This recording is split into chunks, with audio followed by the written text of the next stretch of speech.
लोगों ने सिर्फ अपनी चोलियों को भरने का काम किया है साथियों।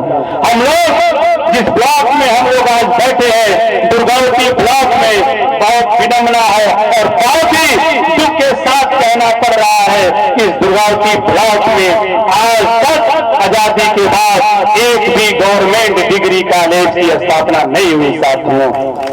एक भी गवर्नमेंट डिग्री कॉलेज की स्थापना नहीं हुई। इस रामगढ़ विधानसभा में एक भी पॉलिटेक्निक कॉलेज की स्थापना नहीं हुई। एक भी इंजीनियरिंग कॉलेज नहीं बना जहां पे हमारे भाई और बहन जाके पढ़ाई कर सके। ये रामगढ़ विधानसभा में जितने लोगों ने शासन किया, ये सामंतवादी जानते थे कि गरीब का बेटा, शोषित वंचित का बेटा, अल्पसंख्यक का बेटा अगर पढ़ लेगा तो अपने हक अधिकार को जानने लगेगा, वो संविधान को जानने लगेगा और जिस दिन वो संविधान को जानने लगेगा अपने हक अधिकार के लिए आवाज उठाने लगेगा। तो ये लोग आपको और आपके बेटे को गुलाम बनाकर रखना चाहते हैं, शिक्षित नहीं करना चाहते हैं साथियों, शिक्षित नहीं करना चाहते हैं। आपका भाई, आपका बेटा इस रामगढ़ विधानसभा से चुनाव लड़ा था।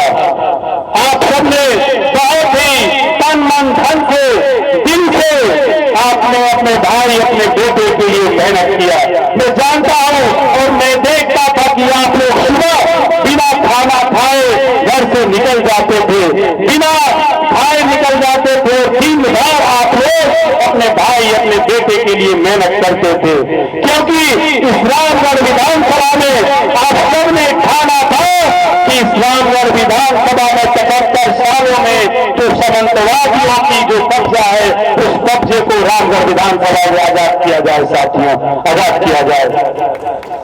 आप सबने बहुत ही मेहनत किया और ये लड़ाई कोई मामूली लड़ाई नहीं थी। आप सबने सिर्फ 2 प्रत्याशियों से लड़ाई नहीं लड़ा, आप सबने दिल्ली और बिहार की सरकार से चुनाव लड़ा साथियों, दिल्ली और बिहार की सरकार से चुनाव लड़ा। आप सबने इस रामगढ़ विधानसभा में प्रशासन से चुनाव लड़ा। ये लड़ाई कोई मामूली लड़ाई नहीं थी। फिर भी आप सबने बहुत ही मेहनत के बदौलत 61,000 वोट अपने भाई और अपनी बहुजन समाज पार्टी में डालने का काम किया है। ये मामूली बात नहीं है, लेकिन जो हम लोगों का जो मकसद था, जो हम लोगों ने इस रामगढ़ विधानसभा में जो हम लोगों ने लड़ाई लड़ी थी, हम लोगों ने जो लड़ाई लड़ी थी कि इस रामगढ़ विधानसभा में जो शिक्षा का बदहाली है, जो शिक्षा के क्षेत्र में ये रामगढ़ विधानसभा बदहाली के दौर से गुजर रहा है, स्वास्थ्य के क्षेत्र में बदहाली के दौर से गुजर रहा है। ये शिक्षा और स्वास्थ्य के बदलाव की लड़ाई थी साथियों। ये लड़ाई कोई मामूली लड़ाई नहीं थी।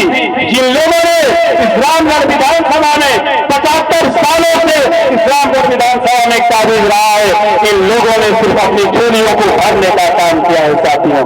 हम लोग जिस ब्लॉक में हम लोग आज बैठे हैं, दुर्गावती ब्लॉक में, बहुत विडंबना है और बहुत ही दुख के साथ कहना पड़ रहा है कि इस दुर्गावती ब्लॉक में आज तक आजादी के बाद एक भी गवर्नमेंट डिग्री कॉलेज की स्थापना नहीं हुई साथियों।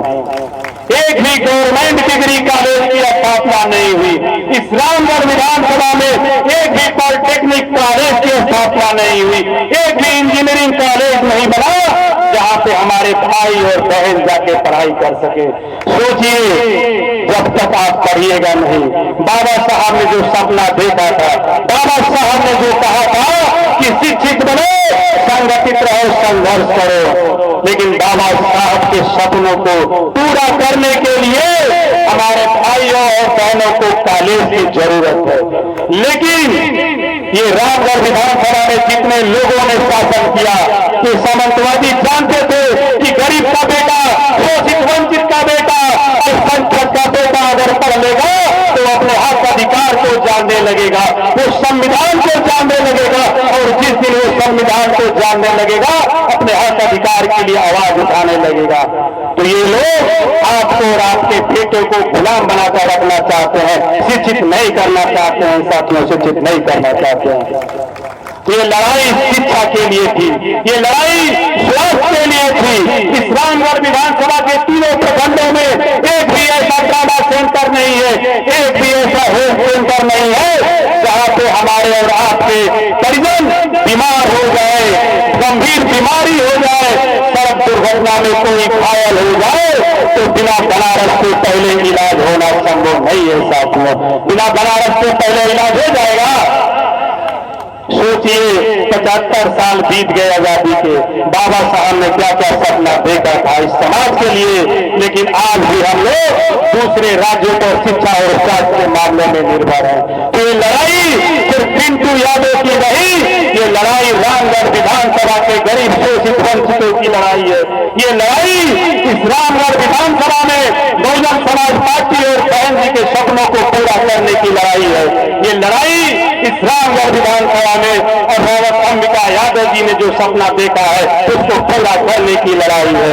ये लड़ाई हमारे रावत राम जी गौतम साहब और अनिल चौधरी के सपनों को पूरा करने की लड़ाई है साथियों।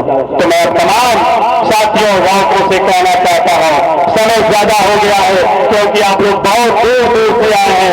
पीछे हमारे जंग बहादुर चाचा बैठे हुए हैं, दिन रात मेहनत कर रहे थे, हमारे राम अवतार पहलवान चाचा भैया है। आप लोग